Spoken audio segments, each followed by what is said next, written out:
a quarter pound, half pound and 1 pound tea bags. There's an old account, 1915, for a Mrs. Mackey and Company, Grattan Quay, Waterford.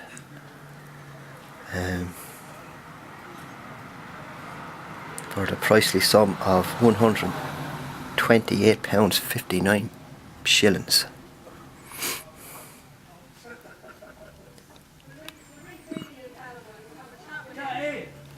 Get that? Yeah, good. You didn't have text on that now, did you? When I was talking, no? Audio, yeah. Oh, you did? Yeah. All right. And you had those? Yeah, we got that. I didn't know you had that one. Ah. This is the Waterford News. It was a well-known newspaper in Waterford. I think it later became the Waterford News and Star. This is the centenary of the paper, 1848 to 1948, and also the centenary of famous Waterford man Thomas Francis Marr. This was discovered under a floorboard in a house in Morley Terrace, and on the front there is the president of the time, Sean T. O'Kelly, congratulating the paper on its 100 years. Huh. Wow. Do you want to have a look inside and see some of the some of the old ads which people will remember, some of the companies? You had Henry Denny's there, you have Dickinson's Leather in Dungarvan, Statham's in Wexford for your Ford car. You had a Smith Exale. I don't know who this one is. I think on the next page it might be more interest to Waterford people. You had Powers Poultry and Salmon Factor in High Street. You have John D. Palmer, who's still going today, the auctioneers. You have Cavanagh Brothers, Morris Cavanagh's company in Thomas Street, still there today. The Tech, St. Patrick's College, Newtown, Waterford, which is De La Salle College. Hodge Brothers on the quay were plumbers. Kiley's, famous brewers in Waterford and supplier of mineral waters. It's a company I never heard of, Larkin Barry 82 the quay. I had to do a bit of investigating on them. And you had the Waterford Gas Company.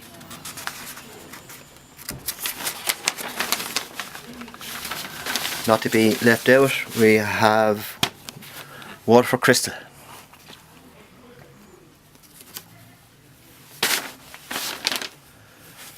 Here on this page you have Sheridan's. We're now on the Cork Road, we're on the quay then in 1947, 48.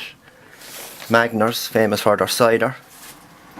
And you had Charles James Hill, wholesale grocer and provision merchants. I remember that man in O'Connell Street actually. Mr. Hill, he was a fine big man.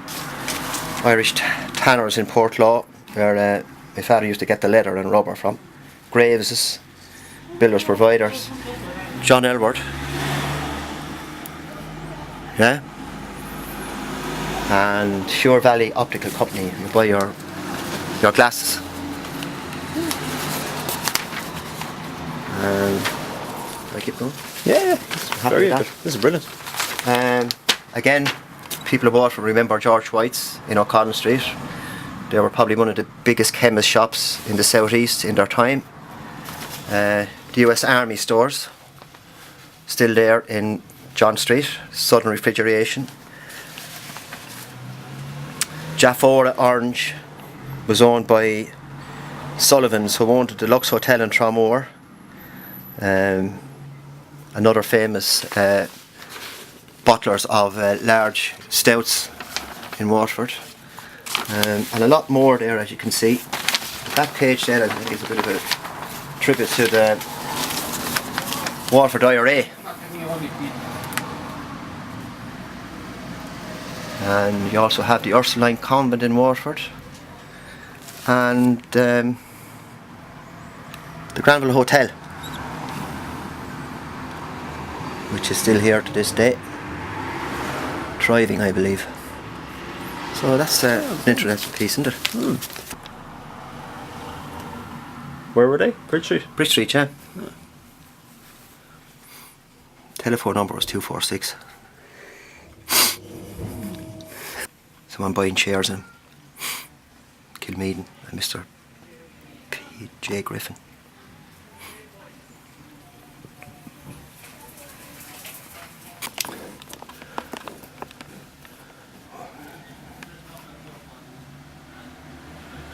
Go for it. Yeah. Dick Power, well-known bookmaker in his time, I believe, from Tramore. These are just some of the people I can recall myself. Mr. Hill in O'Connell Street, Hill's wholesale and salt importers. Paddy Quinlan at a butcher shop in Georgia Street. Thomas Doolan of the famous T&H Doolan's public house. Doc Manahan,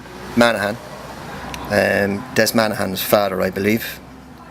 Mr. Martin Breen of the Bridge Hotel, Breen's Hotel. Mr. T.J. Widger, trainer and owner of racehorses, would be related to Tosh and Joe Widger, I think could be their grandfather. And Harper's on the Quay, a famous hardware store.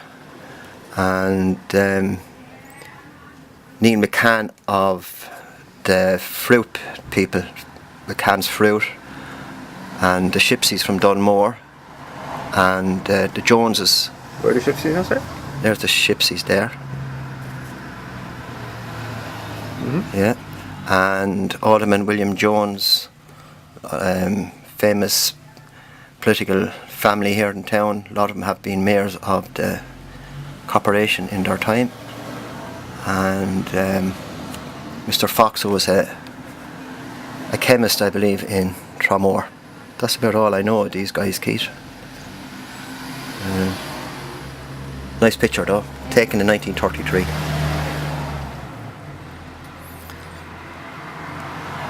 Soon people will correct me if I'm wrong about it anyway.